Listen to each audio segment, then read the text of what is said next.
Welcome everyone, my name's Dom, and if you're anything like me, you probably have some Wi-Fi at home, right? So I recently did a video talking about how you could use a Mac Mini to kind of act as a network storage device if you do a lot of stuff at home for big projects, right? Like video editing, or you're a coder, or you have a lot of pictures, anything like that. Well, one of the things I didn't talk about in that video was what kind of equipment you might want to have if you're doing stuff like that. And don't get me wrong now, this has more to do with just home networking as far as just your general experience, but it branches off that video. So if you haven't seen that one, definitely go check it out. But yeah, I'm going to talk about this guy in this video. So this is a Netgear RAX-200.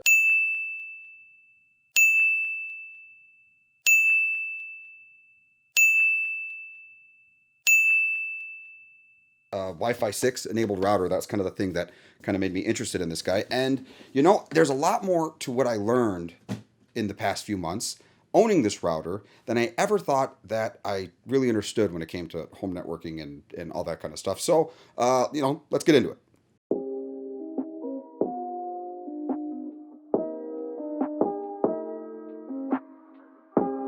Okay, so you have your home router, right? It's you know, it has Wi-Fi. It might even be provided to you by your internet service provider. So if you do have your own router though, or if you're planning on getting your own router, this is definitely a video for you. So one of the things that I learned when dealing with this particular router is I upgraded from an R8000 Nighthawk router. It's made by Netgear as well. It was actually given to me when I got my gigabit internet. I'm going to do another video on that. By another, I mean, I did a gigabit internet video on my old iTech Dom channel a long time ago, and I think there's more to it that I didn't cover in that video.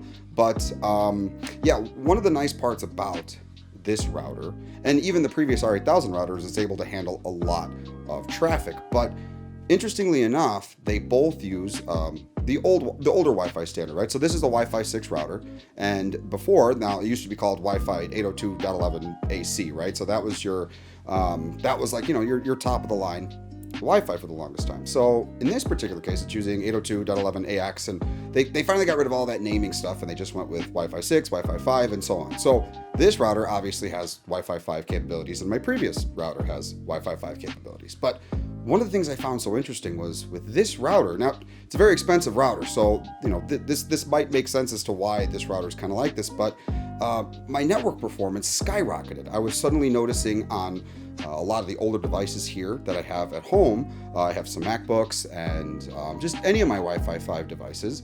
They were suddenly performing like they'd never performed before. I didn't quite understand what was going on. I mean, Wi-Fi is Wi-Fi, right? Well, it's not quite that simple. And I know that they only using Wi-Fi 5. I have Wi-Fi 6 devices. I have an iPhone 11 Pro, which I believe uses Wi-Fi 6, and I have a Galaxy Note 10, which has Wi-Fi 6. It actually has a little Wi-Fi 6 badge up at the top when it's using it. But I mean, the performance on those devices is phenomenal with the latest Wi-Fi. But what I found to be the most interesting was, again, how older devices were performing with this router. So I started looking into this, and what I found was that this router has some pretty insane specs, actually. It has a quad-core 1.8 gigahertz processor, which, I mean, a quad-core processor in a router, right? Like, that's stuff you'd find in laptops and in phones. I think there's phones now that have like 8-core processors. And it has a bunch of memory, and I mean, it has all sorts of technologies, all these different wireless technologies under the sun. And I'm sure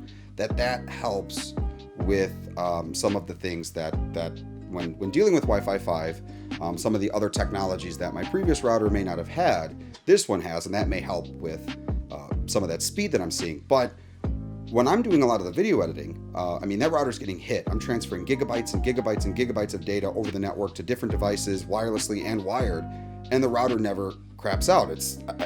I don't really fully, it just kind of blew my mind, right? Just to think that the internal specs may have more to do with what your networking experience is like than the actual Wi-Fi technology that your router supports, you know, has to do with, right? You could I mean, Wi-Fi 6 is Wi-Fi 6, Wi-Fi 5 is Wi-Fi 5. It's all the same at the end of the day, as long as it meets the standards, the requirement standards for the technology. But the internal specs, the ability for it to do what it needs to do in order to keep up with the requests of that particular wireless technology, matters like a whole bunch. And it sounds kind of like this video might be, well, I mean, what's the point, right? You just want to just go buy a router with big internal specs. And yes, I think that more people would be satisfied with routers that have bigger, beefier hardware than the latest and greatest Wi-Fi. I want to do some tests, and I want to kind of do that on this channel here. So if you're interested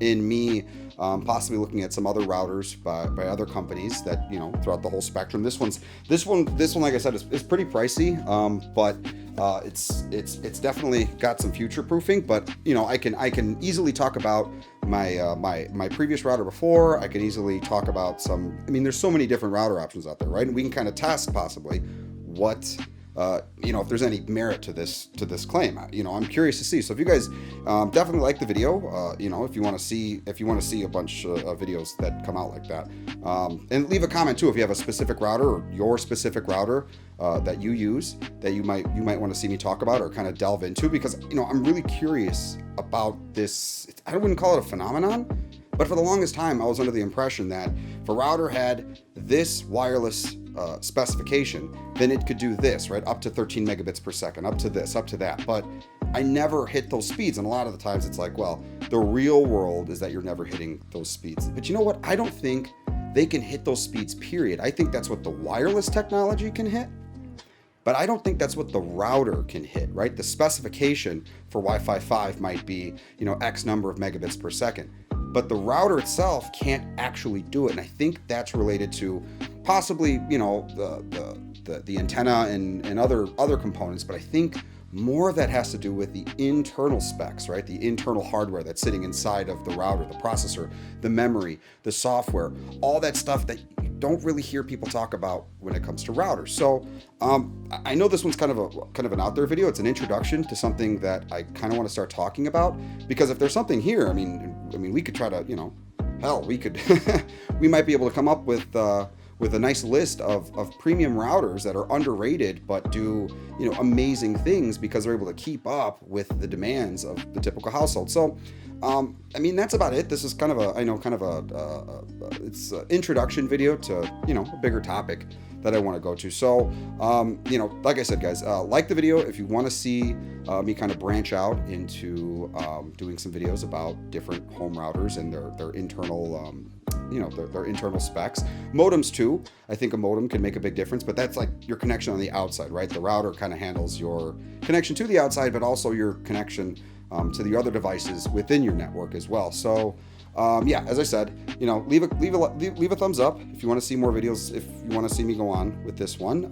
Throw a comment down there if you have a router yourself, even a modem, you know, throw a model down there and I can see if I could find one and possibly look into it and see, you know, I kind of want to see where this can go. So I think this will be, you know, depending on how this video does, this will be a long-winded series. Let's say if this video gets, I don't know, when this video gets 100 likes, I will do a more extensive version of this one. And yeah, anyway, guys, well, you know, thanks for watching. As always, talk to you soon.